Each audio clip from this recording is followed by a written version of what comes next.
ನಮಸ್ಕಾರ. ಇವತ್ತು ಸ್ಪಿರಿಚುಯಾಲಿಟಿಗೂ ಹೆಲ್ತ್ಗೂ ಏನು ಸಂಬಂಧ ಅನ್ನೋದ್ರ ಬಗ್ಗೆ ನೋಡೋಣ.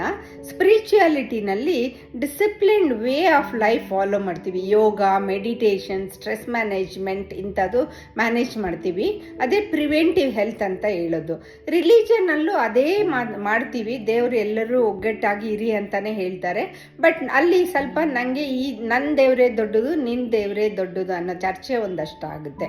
ಸೊ ಈಗ ಸ್ಪಿರಿಚುಯಾಲಿಟಿನಲ್ಲಿ ನಾವು ಏನೇನು ಮಾಡ್ತೀವಿ ಅನ್ನೋದ್ರ ಬಗ್ಗೆ ನೋಡೋಣ. ಅದರಿಂದ ಆರೋಗ್ಯಕ್ಕೆ ಹೇಗೆ ನಾವು ಪ್ರಿವೆಂಟಿವ್ ಹೆಲ್ತ್, ಯಾಕಂದರೆ ಎಷ್ಟು ಕಾಯಿಲೆಗಳು ಇನ್ಕ್ರೀಸ್ ಆಗ್ತಾ ಇದೆ. ಆ ಕಾಯಿಲೆಗಳನ್ನು ನೋಡ್ಕೊಳ್ಳಿಕ್ಕೆ ಡಾಕ್ಟರ್ಸು ಇದ್ದಾರೆ, ದೊಡ್ಡ ದೊಡ್ಡ ಆಸ್ಪತ್ರೆಗಳಿದೆ. ಬಟ್ ಆ ಕಾಯಿಲೆಗಳು ಬರದೇ ನಾವು ಹೇಗೆ ಸ್ಪಿರಿಚುವಲ್ ಹೆಲ್ತ್ನಲ್ಲಿ ನಾವು ಮ್ಯಾನೇಜ್ ಮಾಡ್ಬೋದು ಅನ್ನೋದ್ರ ಬಗ್ಗೆ ನೀವೇ ಸ್ವಲ್ಪ ಚಿಂತಿಸಿ ಕಾಯಿಲೆಗಳನ್ನು ಕಮ್ಮಿ ಮಾಡ್ಕೊಳ್ಳಿ. ನಮಸ್ಕಾರ.